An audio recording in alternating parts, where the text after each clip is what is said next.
Hari ini Rabu 16 Maret 2022, kami dari kelompok 1 PKN 2 Angkatan 1 tahun 2022 sedang melakukan visitasi kepemimpinan nasional di Ditjen Bina Marga Kementerian PUPR.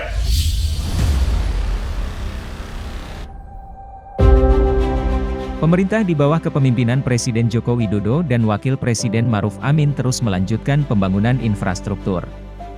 Sebagaimana tertuang dalam Perpres Nomor 18 Tahun 2020 tentang RPJMN 2020 hingga 2024 dari 7 agenda pembangunan nasional, salah satunya adalah memperkuat infrastruktur untuk mendukung pengembangan ekonomi dan pelayanan dasar.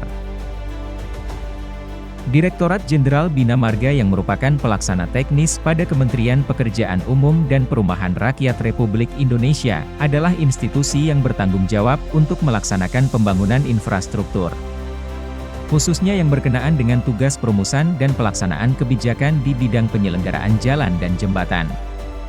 Hingga tahun 2021, total jaringan jalan di Indonesia tanpa panjang jalan tol mencapai 528.546 km. Dari total panjang tersebut, 47.017 km merupakan jalan nasional.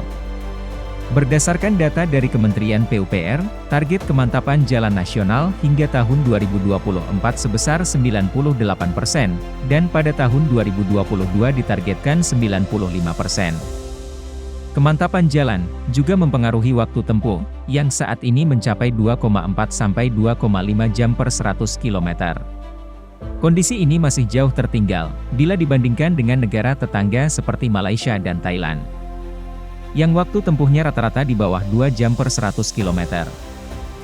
Angkutan jarak jauh, bus ya, sekarang sudah mulai banyak sekali yang memanfaatkan Trans Jawa kalau sebagai contoh. Juga industri pariwisata, misalnya begini, dari Surabaya itu sekarang teman-teman itu bisa makan tengkleng, makan siangnya pakai tengkleng di Solo. Kita juga melihat ada peningkatan, misalnya kalau kita lihat jalan tol Palembang Bakauni ya. Jadi sekarang kalau bapak pergi ke Pahawang di Lampung, itu isinya orang Palembang.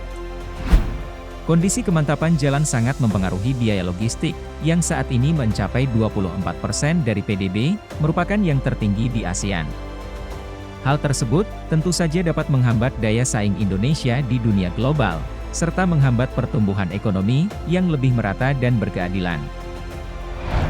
Dalam rangka menciptakan infrastruktur pendukung ekonomi, Direktorat Jenderal Bina Marga sampai pada tahun 2024, telah menetapkan target pembangunan sebagai berikut.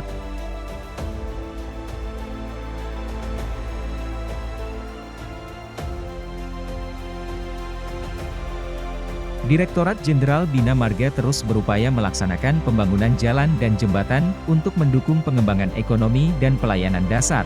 Di antara proyek yang menjadi prioritas adalah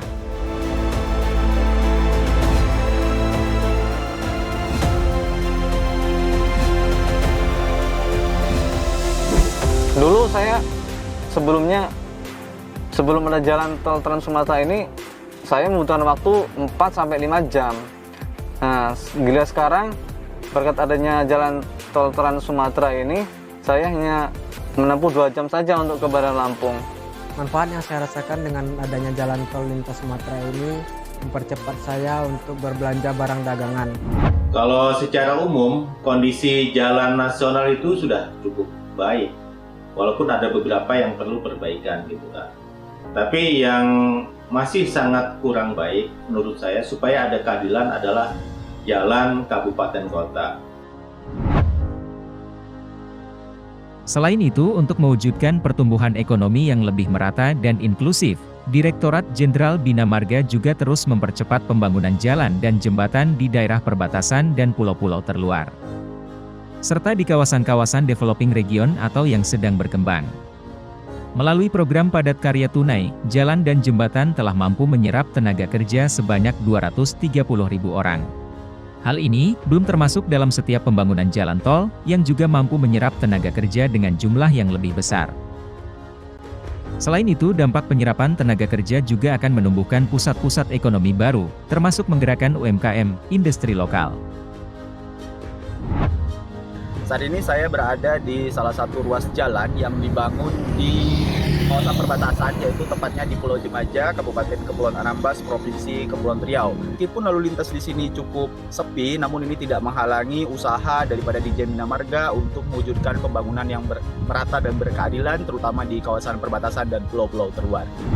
Saudara sekalian, ini adalah jembatan Tayan yang berada pada ruas jalan nasional yang menghubungkan kota-kota di Kalimantan Barat dengan provinsi di Kalimantan Tengah dan provinsi lain di Kalimantan. Semula masyarakat menggunakan feri angkutan sungai yang 2-3 jam, dan saat ini dapat dilintasi dengan jembatan ini hanya kurang lebih 3 menit.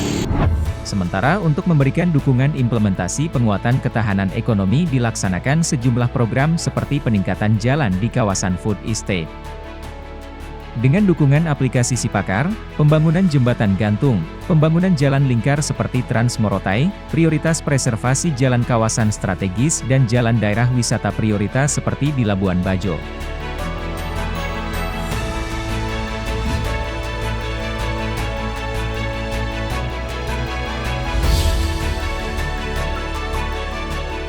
Sedikit informasi juga Pak Dirjen bahwa kawan-kawan para peserta ini mendapat tugas untuk mengambil pelajaran tentunya dari best practice Lokus.